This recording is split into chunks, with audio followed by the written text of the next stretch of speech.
Hello, everyone. Welcome back to From Religion to Woohoo. This is your host, Angie, and I am a mindfulness and meditation coach, Reiki practitioner, and sound healer.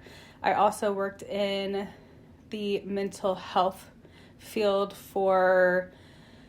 I started working in mental health when I was like 19. So I keep saying 19 years, but I have done so many different things within the mental health field. It's just crazy to even think back that far. Anything from children to adults. But now I do holistic healing work, and I integrate both what I learned within the mental health field and with what I have come to understand in my own personal healing and using the holistic healing. So that is why I ended up getting certified in meditation and in Reiki and in sound healing. So I, feel like there's a lot of skills within me that I am manifesting. And one of the things I'm also trying to manifest is being able to help people heal more. And being on the side that I am, having been, it's just I feel like it's similar to like comparing freedom to religion. Like when you walk away from religion, you move into this freedom mindset. And I think, there's nothing against mental health. Like I absolutely think that it's so needed and it's so good and worthwhile. And having a therapist is so important. However, I do think that you need to have one that's aligned with like you and is serving you at the best of your ability. I wrote about in my book, I forgot to mention that. My book, Leaf Lessons, When Trauma and Religion Collide, is available on Amazon. And I did write in the book about my process of finding my current therapist and how it took a while to find somebody that was aligned with myself and my values. And so I really encourage people to keep seeking out people like providers, like mental health providers that align with them, instead of just settling with somebody just because you started with them or you've been with them for so long. Like I think what I hear a lot is from people that reach out to me for healing or support, they will say, I'll ask them like, how long have you been with your therapist? And they'll be like, oh, I started with her when I was a kid or a teenager or something like that, which is so awesome and such a like dedicated, loyal relationship. However, I also let them know that maybe it's time to move on. Nothing against that therapist at all. I think that they probably are wonderful, but the skill level that they possess at that time maybe is not what that person needs. And it doesn't mean, I don't know, I personally think mental health is changing, thank God, because there happened, in the history of mental health, once you end with a provider, you like have to cut them out of your life. I have noticed a little bit more that when you end, like there's an ability to stay in touch with these people that you really develop, like they know you like really intimately because you pour so much into that service and relationship with them to dig into your healing. Like I know that like through my own experience, I've kind of progressed in my healing because there were therapists that I did not share anything with about my trauma or history in my childhood. There were therapists I shared just a tiny bit. And then this one that I have now, I'm just like full blown all of it. And honestly, I had never, not even like best friends, not anybody in my life, did I ever tell what all I went through as a child, because I didn't really even understand it myself until I started going through my spiritual awakening.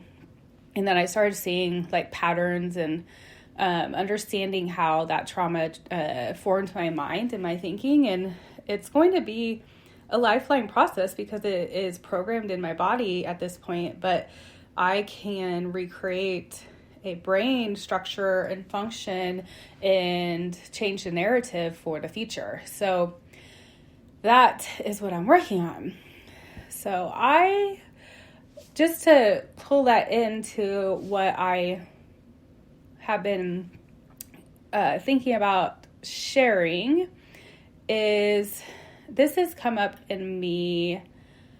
Oh goodness. I feel like I always say this, like I've been thinking about this for a while, but one of the things I shared in one of my really, really early podcasts was I was trying to start my business, like get it up and running. And I'm really trying to take some step back and evaluate my mindset when I'm doing this, because I really have come to the understanding of the law of attraction. And when I think something, I create it, whether I know that or not, what I think I'm creating. And so when I think in lack, or I think in stress, or when I think in fear, I actually create that energy in my life and it holds me back. But if I think in abundance, I think in expansion, I think in like my abilities and not like limit myself, and knowing that I'm gifted in certain areas, or I have this knowledge, or I have these certificates, or I have like all this education that I've had in my life.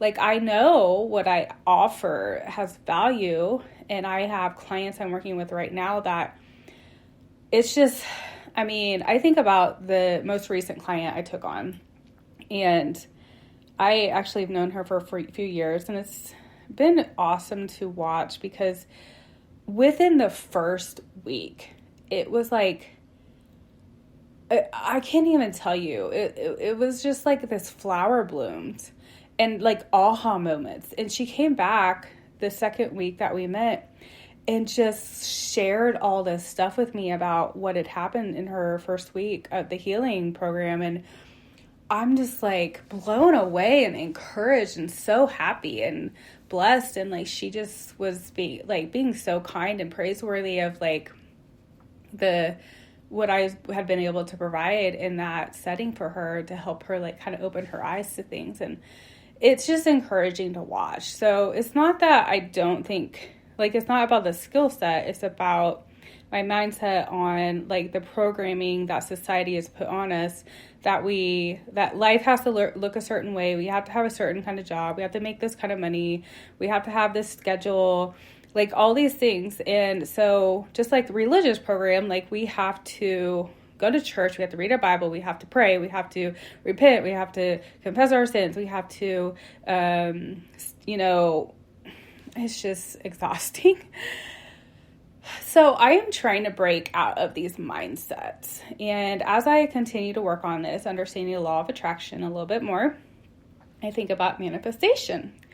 And as you probably have noticed, if you have listened to any of my other podcasts, I really feel like part of my calling, or what my spirit guides or my intuition, whatever you want to call it, is leading me into is an understanding of how to interpret some of the parts of the Bible accurately and not manipulate it for the purpose of controlling or, I don't know. I'm sure that not all of it is used for that, but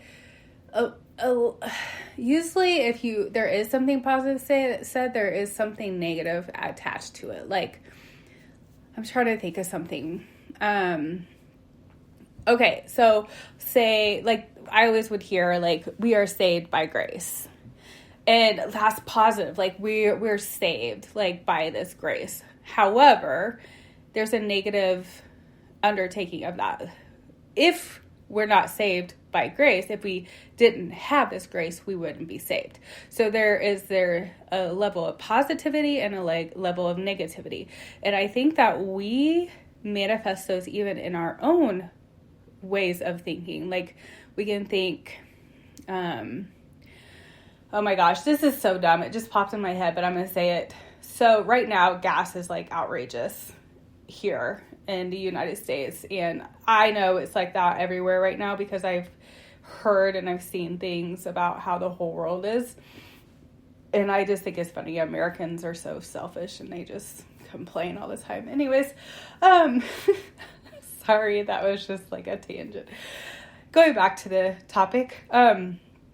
So gas prices are like high right now. And I have this Jeep that is, it likes gas. It likes to use it quite quickly. And so when I drive and, I have to go out of town every week. I have to drive about 45 minutes every week to, my therapy session and then back because my therapist is not in my town. And so that, takes gas, and then I have to pay toll and I have to pay all the, all these extra things to even get there and back. And what is interesting is I've heard I've actually blocked a lot of these people off my Facebook because I just couldn't handle it anymore. But, all the talk and negativity about how high the gas price is, like, okay, yeah, I get it.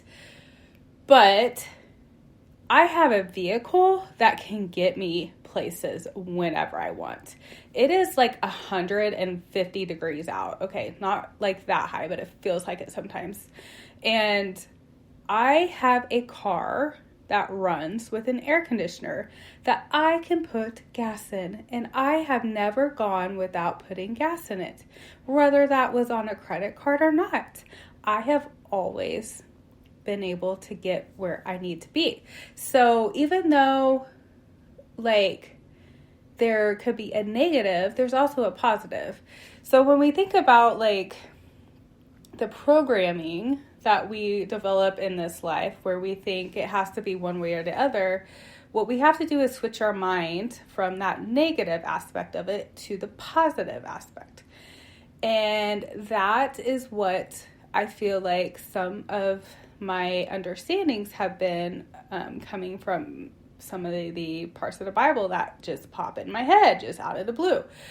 And with me working to manifest my business and trying to break free from fear of charging people too much and all that stuff, I had the story pop in my head probably 3 weeks, maybe 2 weeks ago, I can't remember, about Jesus and the fish and bread. And if you don't know what this story is, it is a story where Jesus was, basically what he was really trying to do was trying to get away from all this big old crowd of people. Supposedly there was 5,000 people there. I don't know for sure. One of the things I like to think about, because my brain works like this, is I think about how the hell did 5,000 or however many thousands of people hear him talk. How did they gather around him and be if there's that many people, you look at a crowd, at a concert or something, and the people way in the back are a mile away or more. And then, okay, maybe not a mile. I think I exaggerated just a tiny bit. But the point of it is that there's no freaking way that people in the back could hear up front if there wasn't a amplifying microphone and system that propelled the sound out to the back. There's no freaking way. And so some of these stories that I think actually are metaphors to what happened, or maybe didn't even happen, it was just a story, and it's just an example of things that we can learn from. And so, supposedly, if the story is correct, Jesus was actually trying to get away from these people. He was like wanting to go. He tried to get his boat, like get in his boat or whatever and leave. But when he looked back, he saw the crowd of 5,000 people and had compassion on them and began to heal their sickness.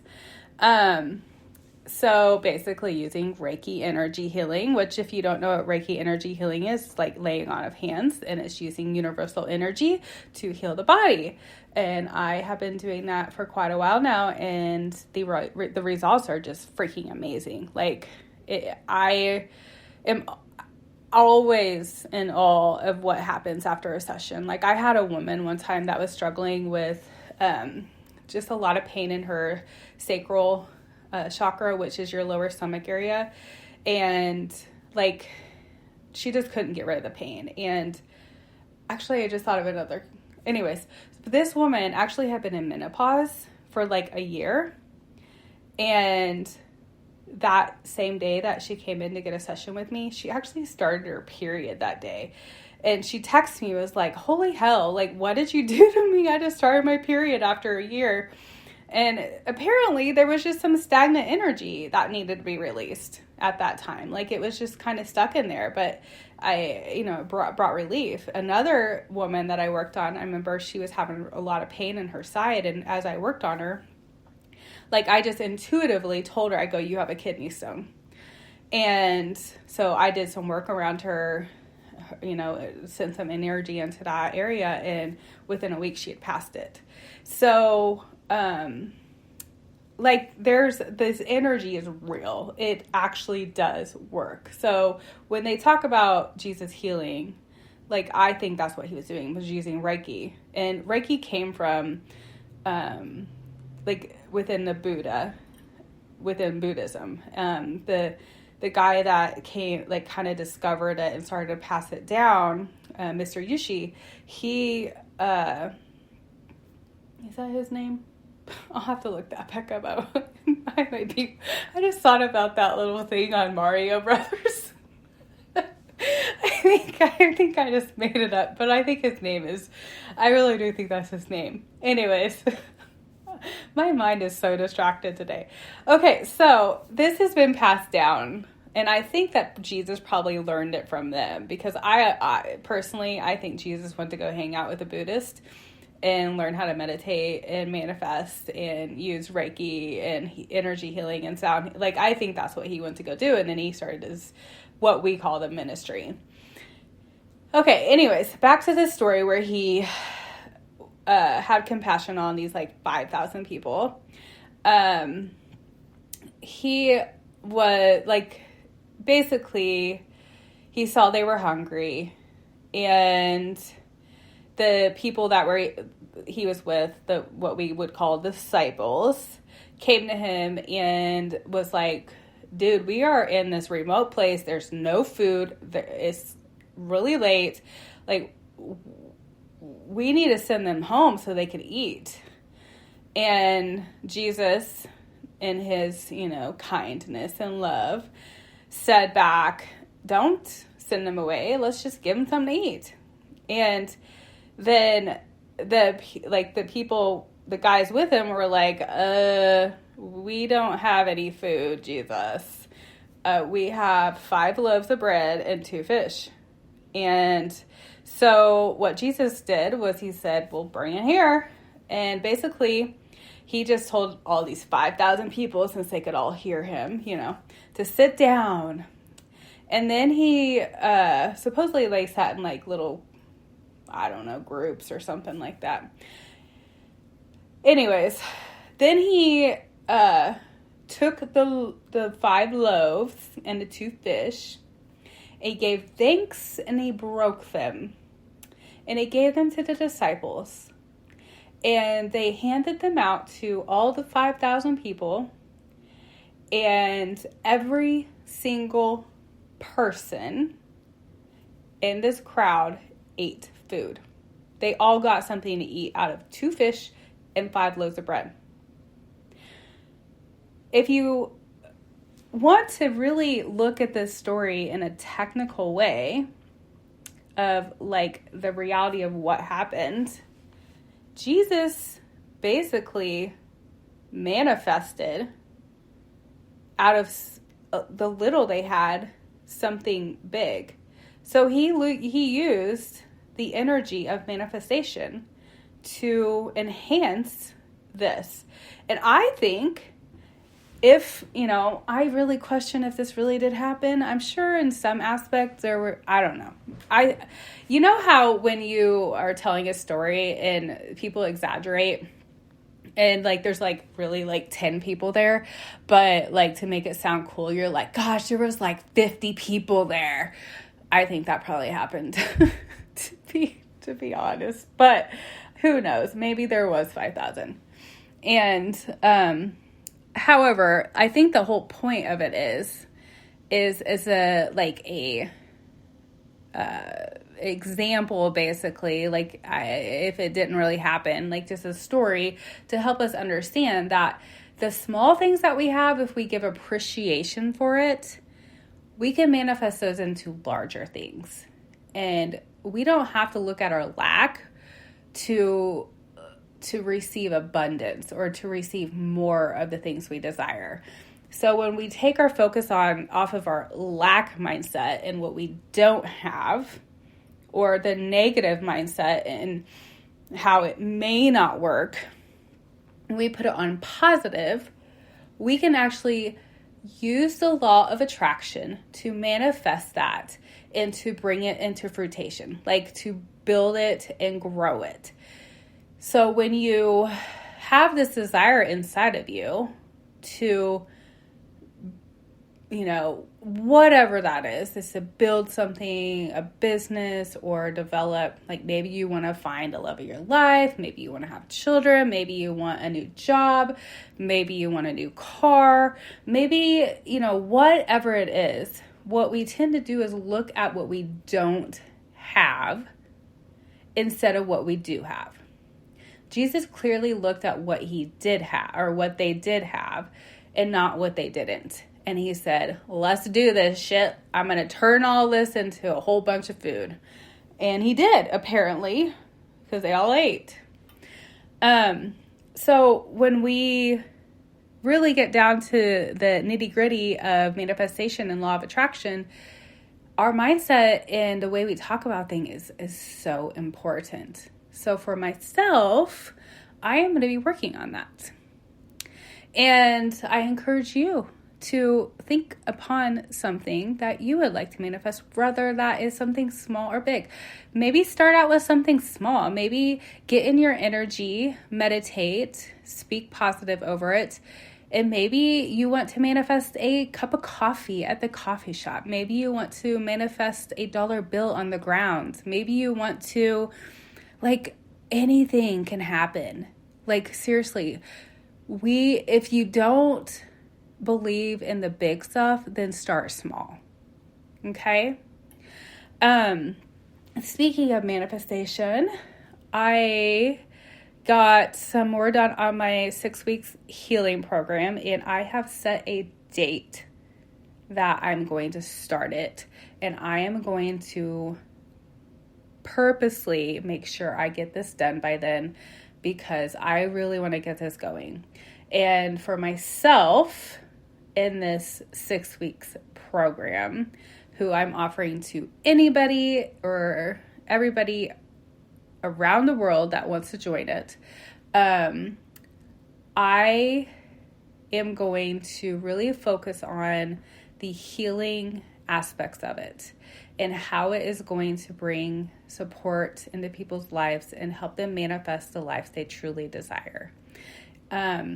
So we're going to cover topics of energy, connecting with energy, clearing your energy, your mindset, manifestation, the law of attraction. We're going to do a little bit of inner child work. We're going to learn how to meditate. We are going to then use everything we learn in the course and start to actually create a daily lifestyle based on what we learn. So throughout the 8 weeks, it will build on each other and create, if you actually do the work, I promise you it will work. I promise you. You have to do the work though. So there will be weekly assignments, and then I plan to do a group Zoom call with everybody in the group to just check in and kind of check it, make sure that there's any questions or anything that, is needed. But also I think it's good to be surrounded by people on the same path. It can be encouraging to know that you're not alone. So that will be starting the date that I have set. I'm going to say it out loud because I'm going to manifest this into reality. I think I remember.